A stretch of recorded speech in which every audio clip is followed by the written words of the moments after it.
আল্লাহর ওলি জুনায়েদ বাগদাদি ডাক দিয়া কয়, জগৎবাসী, এই ছেলেটার মা তার বয়স যখন 7 বছর বয়স ইন্তেকাল করছে, তার জন্মের পরে তার মার রক্ত প্রবাহিত হওয়া বন্ধ হওয়ার পর, মানে সন্তান জন্ম দেওয়ার 40 দিন পর্যন্ত তার মা সময়টা যাওয়ার পর থেকে একদিনও তাহাজ্জুদের নামাজ ছাড়ে নাই, হারাম ওয়াক্ত ব্যতীত।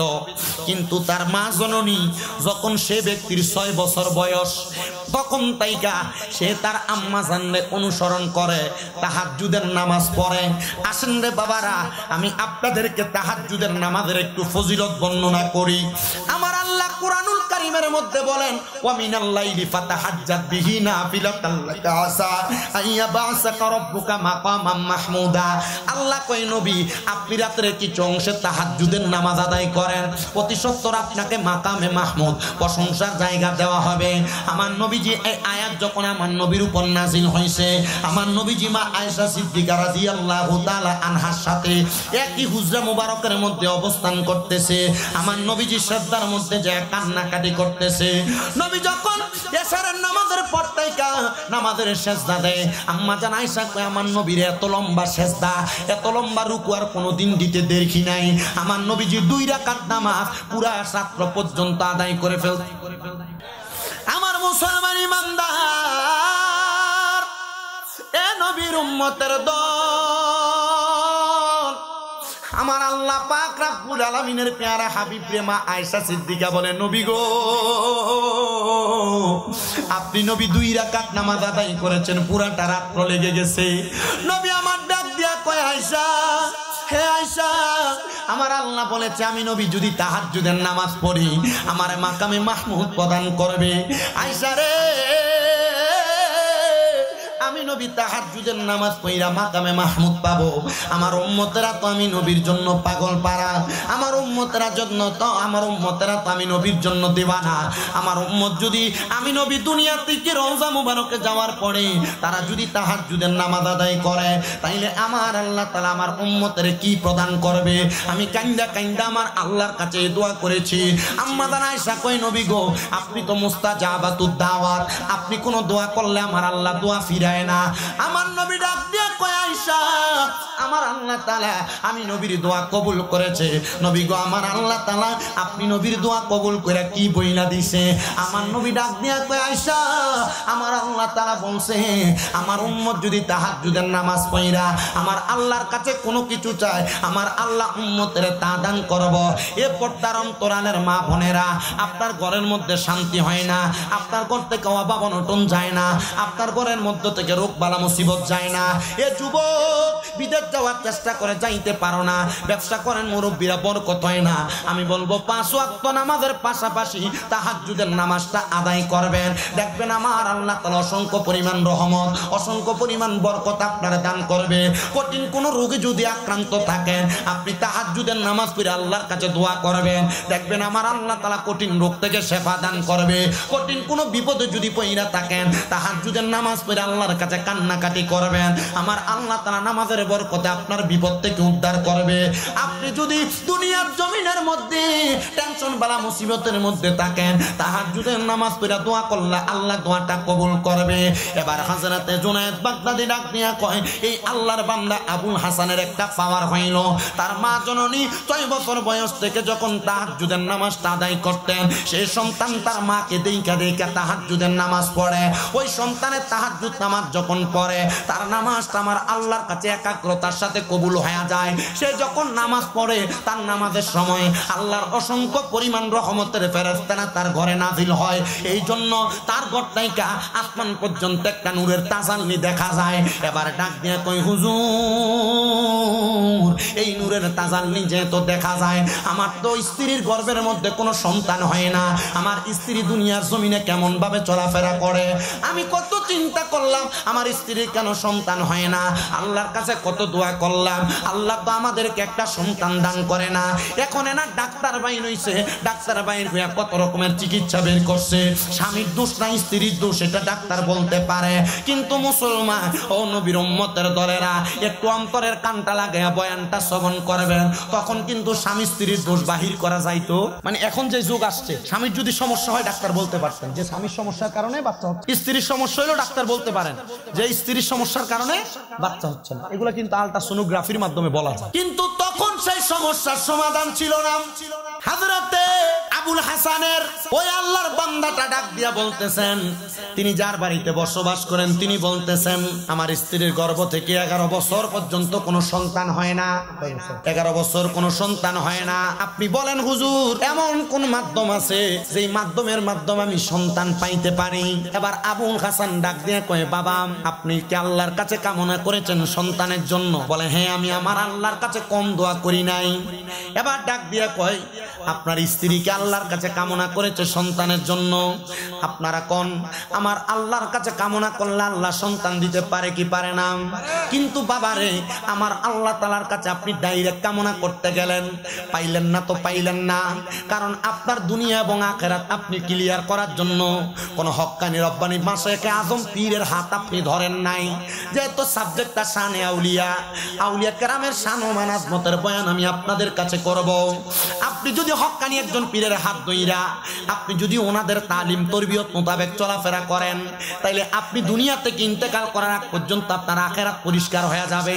কারণ আপনি দুনিয়াতে আখিরাতকে সুন্দর করার জন্য আপনি কাজকর্ম করেছেন। এই জন্য আশেক বলে, ওরে চাইলে কে গো পীরের বস্তু নাকি নিতে পারে, আবার উপযুক্ত হইলে রে দয়াল টান দিয়া নে কাছে রে তারে, টান দিয়া নে কাছে, আরে জোর করিয়া দিবে তোরে, জোর করিয়া দিবে তোরে ববের যত প্রেম জ্বালা, কেউ বুঝিতে পারে না রে পীর মুর্শিদের খেলা, আরে ওলি আল্লাহর খেলা।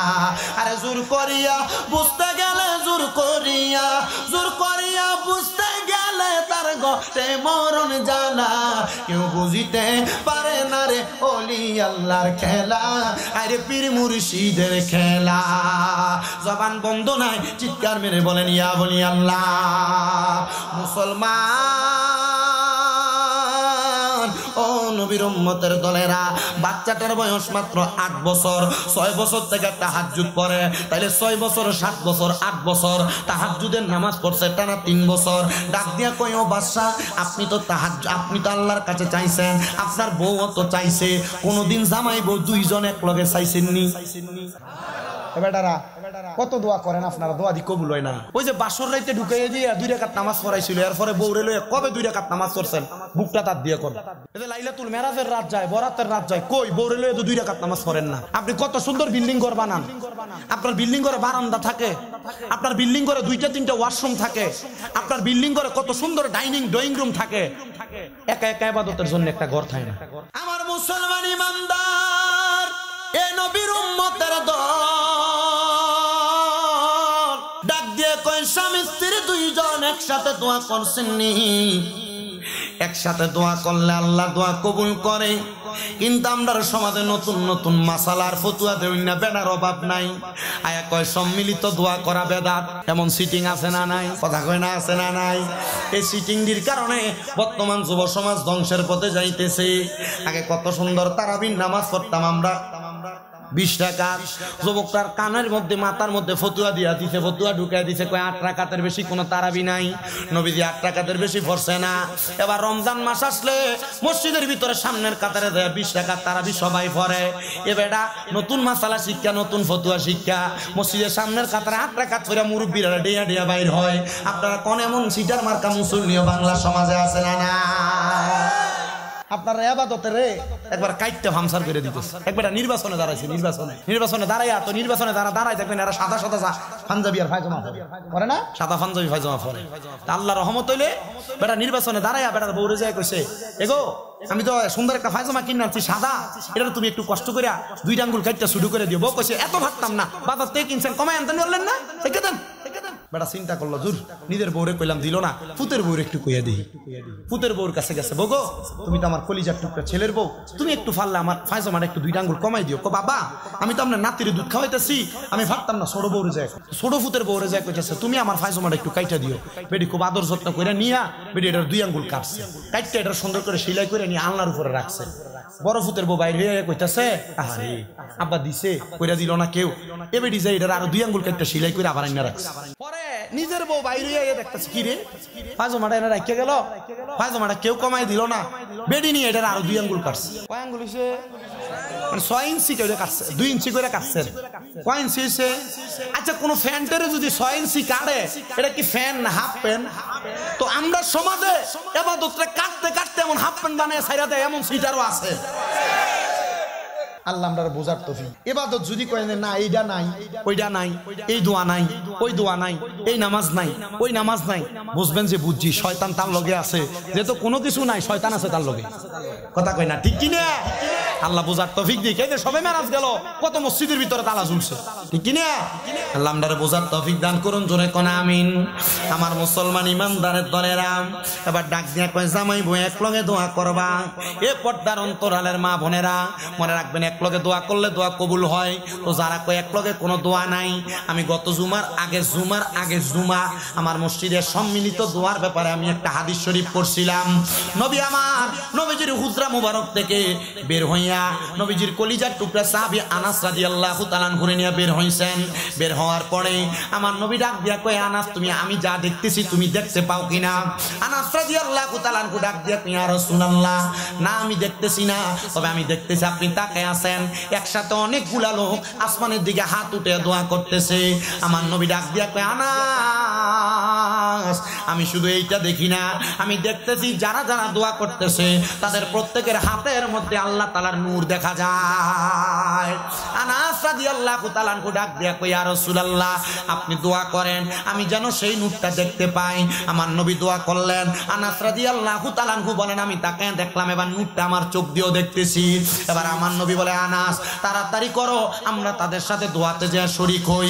এবার আমার নবী হযরতে আনাস রাদিয়াল্লাহু তাআলা একসাথে ওই দোয়ার মধ্যে শরীক হওয়ার জন্য গেলেন। তারা যেই দোয়া করলেন আমার নবী সাথে সাথে আমিন বললেন। আরে বাবা মনে রাখবা সবাই যদি কোনো জায়গার মধ্যে কোনো দোয়া করে কেউ যদি আমিন বলে, তারা যেই দোয়া করে এই দোয়াটার অংশীদার আমিন বলনেওয়ালা ব্যক্তিও পাওয়া যায়। এবার রহমাতুল্লিল আলামিন নবীর এই হাদিসে মুবারাক আনাস রাদিয়াল্লাহু তাআলা বর্ণনা করতেছে আমরা যে জায়গার মধ্যে দেখলাম অনেকগুলা মানুষ একসাথে দোয়া করে, তারা দোয়া করতেছিল তাদের এলাকার মধ্যে বৃষ্টি নাই, খরা লাগছে, তারা দোয়া করছে আল্লাহ যেন তাদেরকে বৃষ্টি প্রদান করে। আর আমার নবী আমিন আমিন বলেছে। আমরা এখান থেকে মসজিদে নববীতে যাওয়ার পর একটানা 7 দিন পর্যন্ত বৃষ্টি হয়েছে। তার মানে বোঝা যায় একসাথে অনেক ব্যক্তি দোয়া করলে দোয়া কবুল হয়ে যায়। এজন্য সবাই একসাথে বেশি বেশি করে দোয়া করবেন। কোন জায়গায় দোয়া কইলে দাওয়াত দিক আর না দিক দোয়াতে শরীক হইবেন। মনে রাখবেন একসাথে দোয়া করলে দোয়া কবুল হয়ে যায়। এবার আল্লাহর ওলি হযরতে আবুল হাসান ডাক দিয়ে বলতেছে এ বাবা আপনি কি দোয়া করেছেন আপনার স্ত্রীকে নিয়ে? বলে না। বলে আজকে থেকে আপনি তাহাজ্জুদের নামাজ পড়া আপনি এবং আপনার স্ত্রী একসাথে আমার আল্লাহর কাছে দোয়া করবেন আল্লাহ যেন আপনাদেরকে সন্তান দান করে। বাড়ির মধ্যে যাইয়া আল্লাহ পাক রব্বুল আলামিনের বান্দাটা স্ত্রীকে ডাক দিয়া বলেন স্ত্রী এতদিন তো আমার সন্তান হয় না তোমাকে আমি দোষ দিতাম, তোমার সন্তান হয় না তুমি আবার আমাকেও দোষ প্রদান করতা, কিন্তু না না না এখন থেকে আমরা দুইজন কাউকে দোষ দিব না। আসো না আজকে রাতে স্বামী স্ত্রী একসাথে ওযু বানাইয়া, এতদিন তো আলাদা আলাদা দোয়া করেছি আমরা একসাথে আল্লাহর কাছে দোয়া কামনা করি। এবার স্বামী স্ত্রী দুইজন ওযু বানাইয়া রাত্রবেলা আল্লাহ তাআলার কাছে দোয়া কামনা করতেছে। আল্লাহ তাআলার কাছে ডাক দিয়া কই মুনিব ও দয়াল আল্লাহ আপনি আমার একটা সন্তান দান করেন, একটা সন্তান দান করেন, একটা সন্তান দান করেন। আপনারা বলেন আল্লাহর কাছে কান্নাকাটি কইরা সন্তান চাইলে আমার আল্লাহ সন্তান দিতে পারে কি পারে না? ওনারা দুইজন বলে তাহাজ্জুদের নামাজ একটানা 3 মাস পর্যন্ত পড়েছি। 3 মাস কয় মাস? একটানা 3 মাস পর্যন্ত তাহাজ্জুদের নামাজ পড়া আমরা স্বামী স্ত্রী একসাথে দোয়া করেছি। একদিন যখন 3 মাস শেষ আমরা দোয়া কইরা নামাজের মুসল্লার মধ্যে কাঁদতেছি। কান্না করার পরে হঠাৎ করে আমরা দেখতে পাইলাম কোথা থেকে জানি গায়েবী ভাবে একটা আওয়াজ আসতেছে। ওই আওয়াজের মাধ্যমে আমাদের কানের মধ্যে শব্দ হইতেছে, এ আল্লাহর বান্দারা, তোমরা যে তাহাজ্জুদের নামাজ পড়া সন্তান কামনা করো, আমার আল্লাহ তোমাদের দোয়া কবুল করেছে, তোমাদেরকে একটা নেককা সন্তান দান করবে। হায়রে আমার মুসলমানের জনেরা, ও আমার মহিষাখালীর যুবকেরা, মুরব্বী বাবারা, পর্দার অন্তরালের মা বোনেরা, আপনারা বলেন যাদেরকে আল্লাহ 11 বছর পর্যন্ত কোনো সন্তান দেয় নাই, হঠাৎ করে যদি গায়েবী ভাবে শব্দ পায় আল্লাহ তাআলা তাদেরকে সন্তান প্রদান করতেছেন, আপনারা বলেন তারা কি খুশি হবে না বেজার হবে? অবশ্যই খুশি হবে। 11 বছর পরে সন্তান পাবে। একদিন, 2 দিন, 3 দিন করতে করতে তাদেরকে একটা সন্তান দেওয়া হয়েছে। তারা সন্তানটাকে সুন্দরভাবে লালন পালন করে। এবার যেই বাদশা আবুল হাসানের কাছে তাহাজ্জুদ আমাদের তালিম নিছে, আবুল হাসান নামক আল্লাহ তাআলার ওলির কাছে যা বলতেছে, হুজুর, ও হুজুর, আমার আব্বা আম্মা বড় কষ্ট করে আমারে মানুষ করছে, কিন্তু আমার আব্বা আম্মা অন্ধকার কবরে কেমন আছে আমি জানি না। আপনি কি আমাকে বলবেন আপনার তালিমের মাধ্যমে আমার আম্মা আব্বার কবরের খবর আমি জানতে পারবো কিনা? হাইরে, আমি জানি না মহিষাখালীর কত যুবকেরা তাদের মারে মাটি দিয়া, তাদের বাবারে মাটি দিয়া আজকের মাহফিলের মধ্যে বসেছে। মনে রাখবারে মহিষাখালীর বাবারা, তোমাদের মা যদি কবরে থাকে, তোমাদের আব্বা যদি কবরে থাকে, তোমাদের দুয়ার বরকতে আল্লাহ তাআলা তোমাদের মা বাবার জীবনের গুনাহ মাফ করে দিবে। এবার ওই আল্লাহর বান্দা ডাক দিয়া কয়, হুজুর, আমি আমার মা বাবার কবরের অবস্থা সম্পর্কে জানতে চাই। এবার আল্লাহর বলি তাকে তালিম প্রদান করলেন, তুমি তালিম নাও, এখন থেকে তুমি আমার আল্লাহ তাআলার কাছে 5 ওয়াক্ত নামাজ পড়া, তাহাজ্জুদের নামাজ পড়া চোখের পানি ফালায়া ফালায়া কানবা। আল্লাহ যেন তোমার একটা, তোমার আব্বা আম্মার খবর তোমার জানায়া দেয়। এবার আল্লাহর বান্দা তাহাজ্জুদের নামাজ পড়া বারবার কান্নাকাটি করে। উনি বলেন, আমি কান্নাকাটি করতে করতে যখন আমি বারবার আমার আল্লাহর কাছে ফরিয়াদ জানাই, আল্লাহ, আমার আম্মা আব্বার কবরের খবর তুমি বলো, আমার আল্লাহ তাআলা তার দোয়াটা 1 দিন, 2 দিন, 3 দিন করে দোয়া কবুল করে না। অল্প কিছুদিন পরে ওই বাদশা বলে, আমি দেখতে পাইলাম আমি যখন নামাজের মুসল্লার ভিতরে কান্না করি, আমার মা, আমার আব্বা জান আয়েশা আমার মাথার মধ্যে হাতটা বুলিয়ে দিতেছে। আমি জিজ্ঞাসা করলাম, কে গো আপনারা? আপনাদের শরীরের মধ্যে এত সুন্দর সুন্দর জান্নাতের পোশাক, এই পোশাক তো দুনিয়ার কোনো জায়গায় দেখা যায় না। ওনারা আমারে ডাক দিয়া কয়, আমরা কইলাম তোমার কলিজার টুকরা মা বাবা, তোমার জন্মদাতা মা বাবা, আপনারা কোথা থেকে আগমন করেছেন, কি কারণে আগমন করেছেন? বলে, তুমি না তোমার মা বাবার কবর অবস্থা সম্পর্কে জানতে চাইছো? আমার আল্লাহ তাআলা এমন একটা সুযোগ আমাদেরকে দিয়েছে, তুমি সন্তানের দোয়ার বরকতে আমরা মা বাবা তোমার সাক্ষাৎ প্রদান করলাম। অনেক সন্তান দেখবেন মা বাপরে আপনারা স্বপ্ন দেখেন, অনেকে মা বাপরে ঘুমের ঘরে স্বপ্ন দেখেন, দাদা দাদি মারা যাওয়ার পর স্বপ্ন দেখেন, নানা নানি আত্মীয় স্বজন স্বপ্ন দেখেন। যদি কেউ কাউকে স্বপ্ন দেখেন, আপনারা এই স্বপ্ন নিয়ে দুশ্চিন্তা হবেন না। মনে রাখবেন, স্বপ্নে তাকেই দেখানো হয় যাকে স্বপ্ন দেখাইলে কবরবাসী উপকৃত হবে। আপনি যখন কাউকে স্বপ্ন দেখবেন, সাথে সাথে ওযু কইরা আল্লাহর কাছে দোয়া করবেন, আল্লাহ, যারা আমি স্বপ্ন দেখলাম তুমি তারা মাফ করে দাও। বলে, কেন কেন? বলে, স্বপ্ন দ্রষ্টা ব্যক্তি দোয়া করলে যাকে স্বপ্ন দেখে ওই ব্যক্তির দোয়া ওই ব্যক্তিকে আল্লাহ তাআলা তার দোয়ার বরকতে মাফ করে দেয়। আল্লামা ইবনে সিরিন তার স্বপ্নের তাবিরের কিতাবের প্রথম দিকে এই কথাটা লিখে দিয়েছেন। এবার সন্তান ডাক দিয়া কয়, আমি যখন তাহাজ্জুদের নামাজ পড়া আমার আম্মা আব্বার মরার পরে কবর অবস্থা সম্পর্কে জেনেছি, আমার কাছে বড় ভালো লেগেছে। হায়রে, মহিষাখালীর কত সন্তানেরা তাদের মারে কবর দেশে শোয়া দিয়ে আসছে, তাদের বাপরে কবর দেশে শোয়া দিয়ে আসছে, তারা মায়ের খবর জানে না, তাদের বাবার খবর জানে না। সন্তান পুকুর পাড়ে বাঁশমুড়ার নিচে যে আম্মারে শোয়া দিলা, কই তোমার আম্মা তো এখন আর তোমার সন্তান বলে ডাক দেয় না। একটাবার কি চিন্তা করেছো, তোমার মা জননী দুনিয়াতে থাকা অবস্থায় বড় কষ্ট করে তোমার মানুষের মতো মানুষ করেছে, তোমার আম্মা জান তোমার জন্য বড় কষ্ট করেছে। আজকে ওই মা দুঃখিনী অন্ধকার কবরে কেমন আছে তুমি জানো না, এজন্য তো আসে শুনে শুনে লাগতেছে, ওরে 3.5 হাত গর্তে ফেলে কেমন করে আইলা চলে, তোমার বাড়ি আইতে দেরি হইলে যে মা ঘুমাইতো না।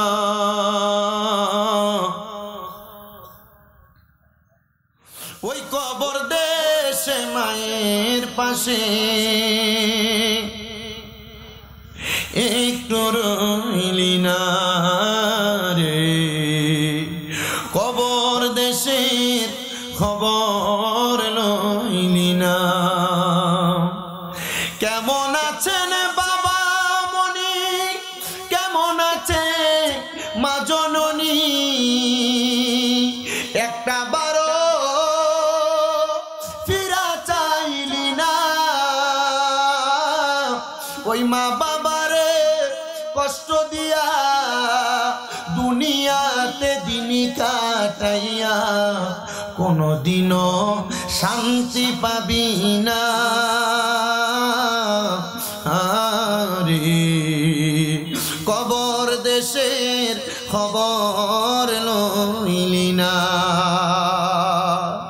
হায়রে আমার যুবক, এ মুরব্বী বাবারা, এ পর্দা নসিনী মা বোনেরা, ওই আব্বা জান তোমার বড় কষ্ট করে মানুষের মতো মানুষ করেছে, কিন্তু বর্তমান সমাজে তো পোষা, বর্তমান সমাজের পোলাপানে তো পোষা, তাদের স্ত্রী তাদেরকে কথায় কথায় বলেছে তোমার আব্বা আম্মার কি তুমি একা সন্তান নি, আরো তো 2-3 ভাই আছে, তুমি কেন তোমার মা বাপরে একা একা খাওয়াও।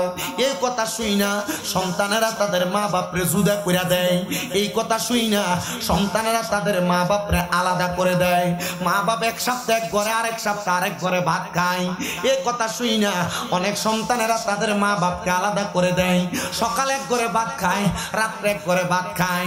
হাই রে, কত মা বোনেরা, কত আম্মারা আব্বারা, তারা ঘরের মধ্যে বালিশের মধ্যে মাথা লাগে লাগে রাত্রবেলা কান্না করে তারার বালিশ ভিজায়। কারণটা কি? কারণ তারার ফুতে তারার লোক উঁচা গলায় কথা কয়, তারা সন্তান তারার দাম দিয়া কথা কয় না, তারা সন্তান তারার বাদ দেয় না। সন্তান বুইলা গেছো তোমার আব্বা জানের কষ্টের কথা, তোমার আব্বা জানের জুতাটা সিরা সিরা পায়ের গোড়ানিটা রাস্তার সাথে লাগতো, তোমার আব্বা জান কোনো দামি জুতা পরে নাই, তুমি সন্তানরে নতুন জুতা কিনা পরাইছে। আজকে ওই আব্বা জান অন্ধকার কবরে, এ সন্তান ঈদের দিনে আব্বা জান কোনো নতুন জামা কাপড় পরে নাই, তোমার আব্বা জান অন্ধকার কবরে। আব্বা জান কবরে কেমন আছে তুমি জানো না। হাইরে, তোমার কাছে টাকার অভাব নাই, কিন্তু তোমার আব্বার বড় অভাব। আব্বা জানরে 1000 টাকা দিয়ে একটা দামি লুঙ্গি কিনা পাঞ্জাবি কিনা পরাইতে পারো না। এ সন্তানের দল, তোমার আম্মা জান অন্ধকার কবরে। মনে আসেনি তোমার মা কাপড় রাস্তার মধ্যে 10-20 টাকা বাইন্দা রাখতো, তুমি সন্তান কই টাকাটা মা জননী খুইলা দিয়া দিত, কিন্তু মা নিজের কাপড়টারে সিলাই কইরা কইরা পরতো। হাইরে, আজকে তোমরা সন্তানের কাছে কত টাকা, কিন্তু তোমাদের মা দুঃখিনী দুনিয়াতে নাই। ওই মা দুঃখিনী অন্ধকার কবরে।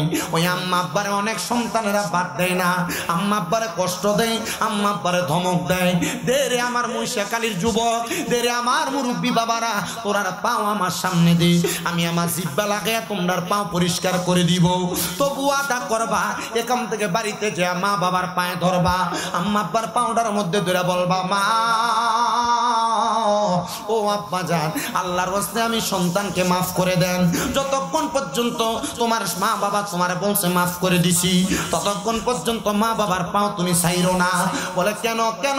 ওই আম্মা আব্বার মনে কষ্ট দিয়া, আম্মা আব্বারে নারাজ কইরা তুমি মক্কা মদিনা হজ করতে গেলে হজ কবুল হবে না, নামাজ পড়লে নামাজ কবুল হবে না।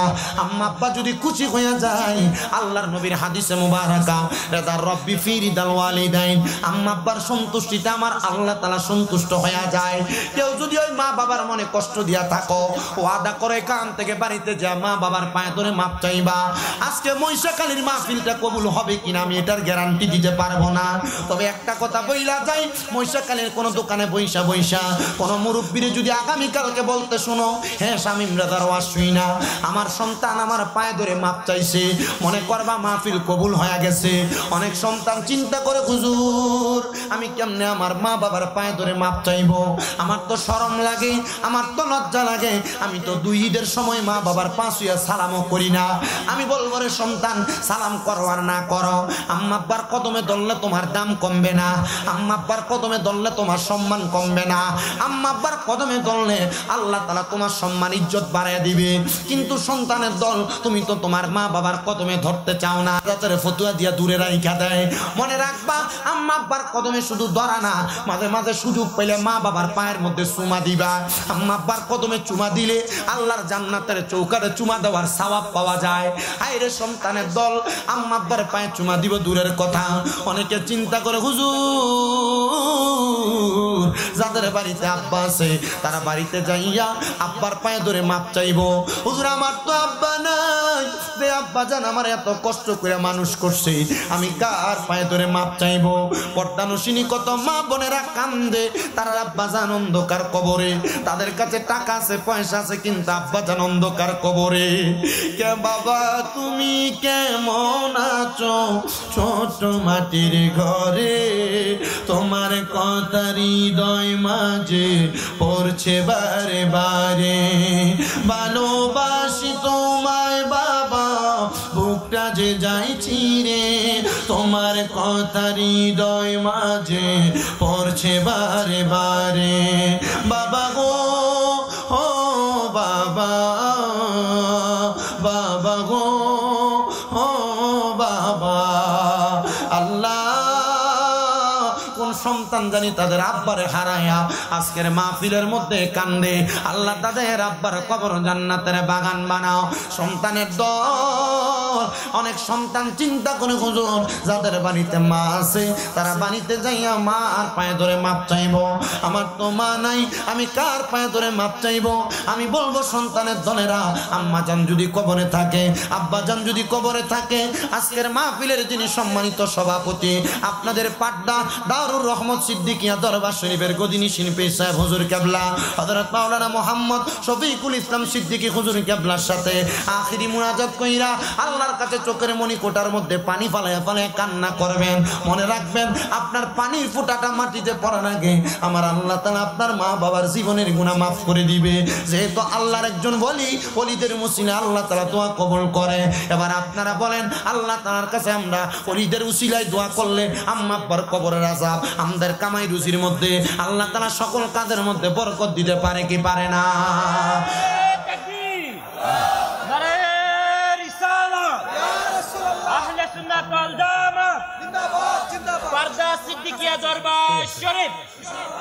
জোরে কোন মারহাবা, এত আস্তে মারহাবা কইলেন?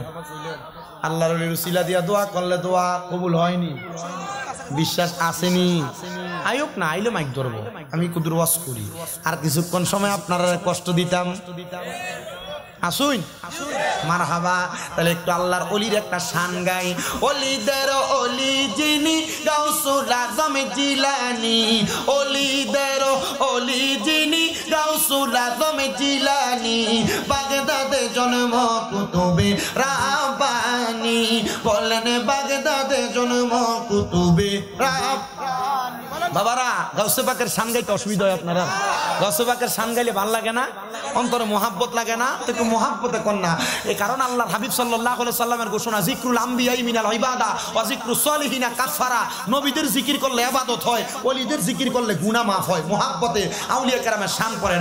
ওলিদের ওলি যিনি গাউসুল আজম জিলানী, ওলিদের ওলি যিনি গাউসুল আজম জিলানী, বাগদাদে জন্ম কুতুবে রাব্বানী, বলেন বাগদাদে জন্ম কুতুবে রাব্বানী। হায়রে তোমার কাঁধে নবীজির কদম, সব ওলিদের কাঁধে তুমি গাউসের কদম, বলেন তোমার কাঁধে নবীজির কদম, সব ওলিদের কাঁধে তুমি গাউসের কদম। দয়ার নজর করো আমায় ও গো গাউসে সামদানি, দয়ার নজর করো আমায় ও গো গাউসে সামদানি, বাগদাদে জন্ম কুতুবে রাব্বানী, বলেন বাগদাদে জন্ম কুতুবে রাব্বানী। হায়রে ওলিদের ওলি যিনি গাউসুল আজম জিলানী, ওলিদের নি বাগদাদে জন্ম কুতুবে রাব্বানী, বলেন বললেন বাগদাদে জন্ম কুতুবে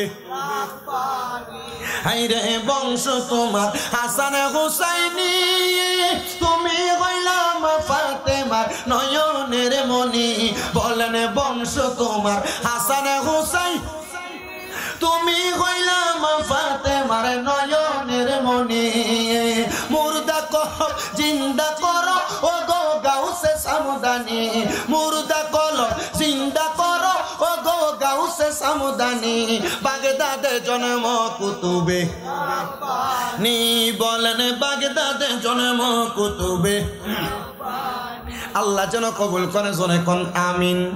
তাহলে আউলিয়া কেরামের সোহবতে আউলিয়া কেরামের কাছে গেলে আল্লাহ তাআলা বান্দারে মাফ করে, গুনাহ মাফ করে, হায়াতে বরকত দেয়, রিজিকে বরকত দেয়। আল্লাহ তাআলা হেদায়েতের পথে জান্নাতের পথে কবুল করে। কথা কোন না ঠিক কি না? কারণ আমরা সুন্নিদের বিশ্বাস আউলিয়া কেরামের পথটা ইহদিনাস সিরাতাল মুস্তাকিম পথ, সহজ এবং সরল পথ। কথা কোন না ঠিক কি না? তো বাবা আমার ভারতের জমিনের প্রখ্যাত ওলি, ওনার কাছে একদিন এক নেশাখোর গেছেন, যা বলতেছেন হুজুর আমার স্বভাব হলো নেশা করা, তবে আমি খবর পাইছি আপনি বলছেন মুরিদ হইলে মানে পীর মাশায়েখের কাছে যে বায়াত গ্রহণ করলে আল্লাহ তাআলা তার জীবনের গুনাহ মাফ করে দেয়। হুজুর আপনি আমারে মুরিদ করান।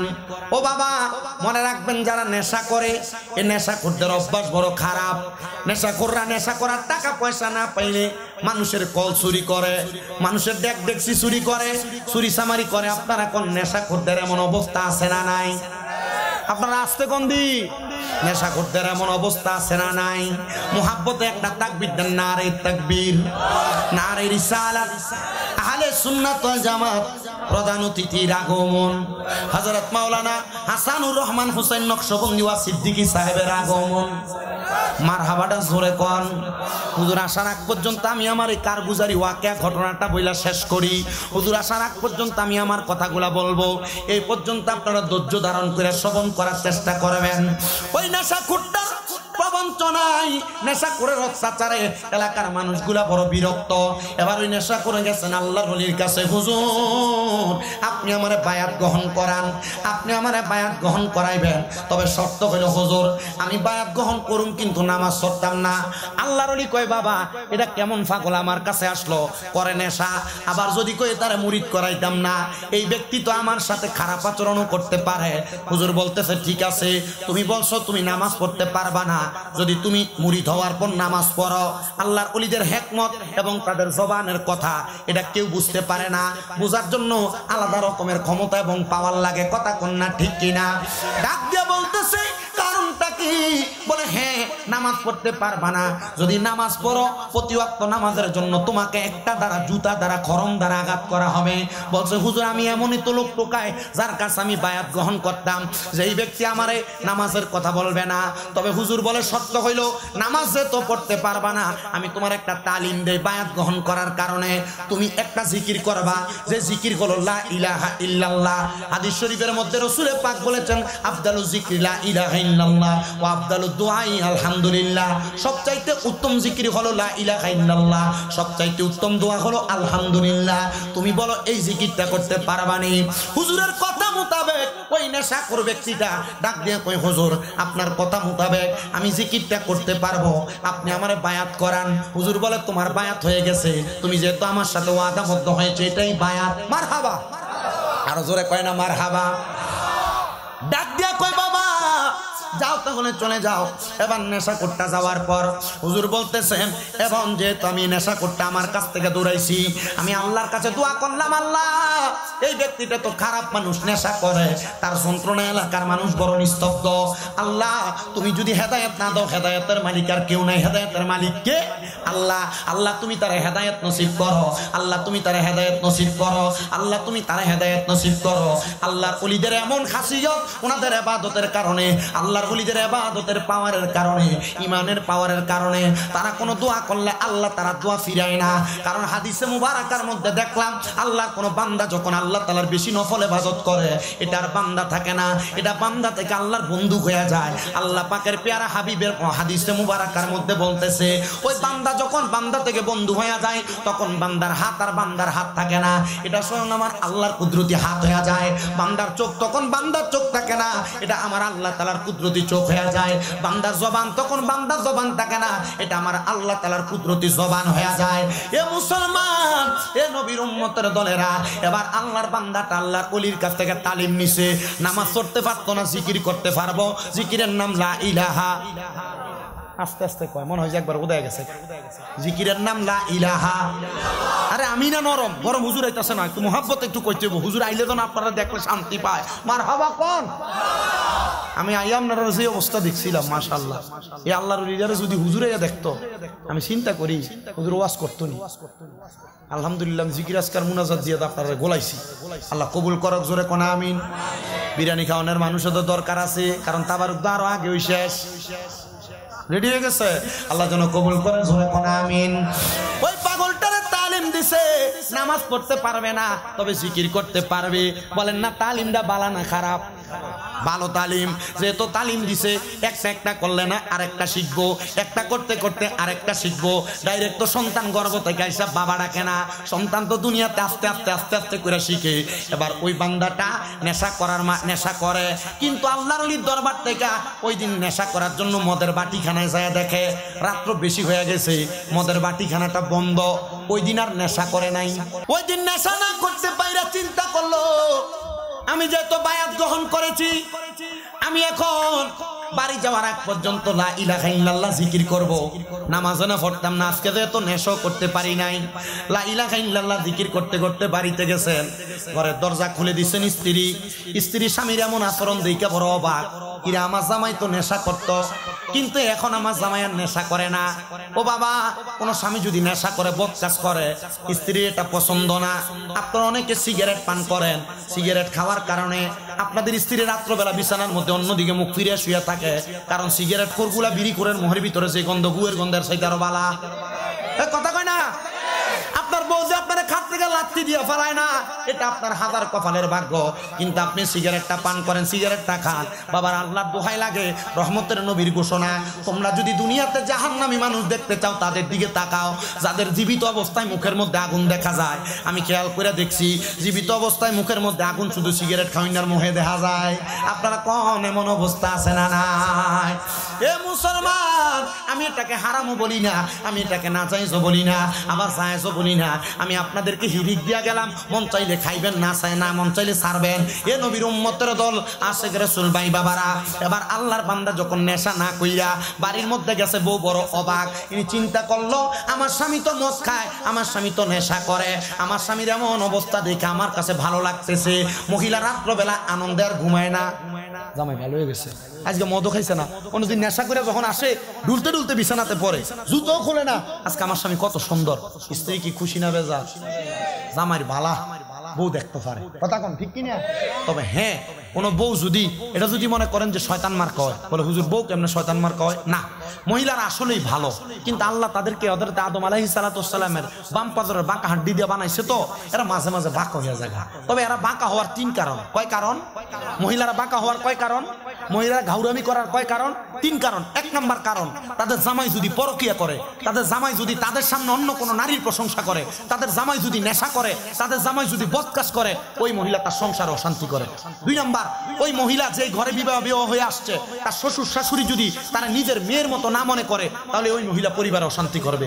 তিন নাম্বার, ওই মহিলা তার মায়ের কুপরামর্শ অশান্তি করবে। অনেক মহিলার মারা তারা কয়, তোর জামাই কি কামাই করে না করে এটার খবর রাখিস, নাহলে তো তোর ভবিষ্যৎ শেষ হয়ে যাবো। সে তার মা বাপের সবকিছু দিয়ে দিব, তোরে কিছু দিত না। তখন মহিলা যখন তার স্বামীর ইনকামের ইন্টারফেয়ার করতে যায়, তখন তার সংসার ভাঙে। কথা কোন ঠিক কিনা?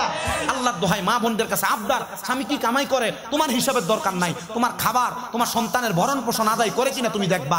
তোমার শ্বশুর শাশুড়িকে তুমি তোমার মা বাবার মতো সম্মান করবা। আর যারা বুড়া বুড়ি আছেন, আপনাদের কাছে আবদার, আপনি আপনার মাইয়ারে যে চোখে দেখবেন, আপনার নিজের ছেলের বউটাকে সে চোখে দেখবেন, তখন আপনি আপনার ছেলের বউর কাছ থেকে মেয়ের মতো আচরণ পাবেন।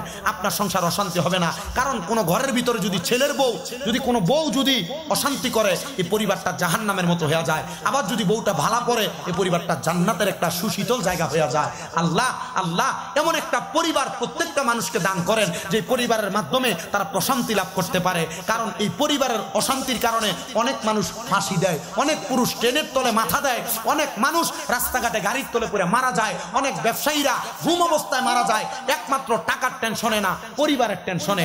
আপনাদের কাছে আবদার, পারিবারিক টেনশন যেন না হয় এমন ভাবে চলার চেষ্টা করবেন। আর নারী মানুষ এরা ঘাউরা মানুষ, এরা একটু বাঁকা হাড্ডি দিয়ে তো বানাইছে, মাঝে মাঝে ঘাট তেরা করবে, একটু ছাড় দিয়েন। আল্লাহর হাবিব বলছে, তোমরা তোমাদের নারীদেরকে মা বাবার নাম তুলে গালি দিও না। ইয়া রাসূলুল্লাহ কেন? বলে আমি নবী মহিলাদের বাবা। চিন্তা করেন, আপনি যদি আপনার স্ত্রীকে অমুক মারানি জি কইয়া গালি দেন, গালিটা রহমতের নবীর উপরে যায় পড়ে। আর মহিলারা সব সহ্য করে, তার মা বাপের গালি দেন সহ্য করে না। যখন আপনি গালি দেন আপনার স্ত্রীকে, তখন আপনার স্ত্রী মনটা বেদার হয়ে জাগা, তখন আপনার প্রতি নারাজ থাকে। রাত্রে ঘুমাইতে যান, খাটে অন্যদিকে মুখ ফিরিয়ে ঘুমাই থাকে, মাঝখান দিয়ে বালিশ দিয়া দেয়। আসতে কইলেন কেন আপনারা? কথা কি ঠিক না বেঠিক? রসুল বলেছেন শুধু গালি না, তোমাদের স্ত্রী যদি মাঝে মাঝে কোনো অন্যায় করে, তোমরা তোমাদের স্ত্রীদের মুখের মধ্যে আঘাত করো না। আর আপনার বউ যখন অন্যায় করে ঠাস করে গালে একটা শটকনা মারেন। রসুল বলেন শুধু তাই না, কেন মারবা না? তোমাদের স্ত্রী তোমাদের জন্য সাময়িক সময়ের মেহমান মাত্র, তোমরা তাকে মেহমানের মতো আদর যত্ন করবা। আর আমরা বেডা মানুষ মাশাআল্লাহ গো, আমরা যে একটু থেকে একটু হলে গুরুম করে ফিট বেড়াই খিচ্ছালা। কথা কন না কেন? কিছু কি খিসে না? আল্লাহ আমরা বোঝার তৌফিক দান করুক। আর মা বোন আপনাদের কাছে আবদার, আপনারও যে একটা স্বভাব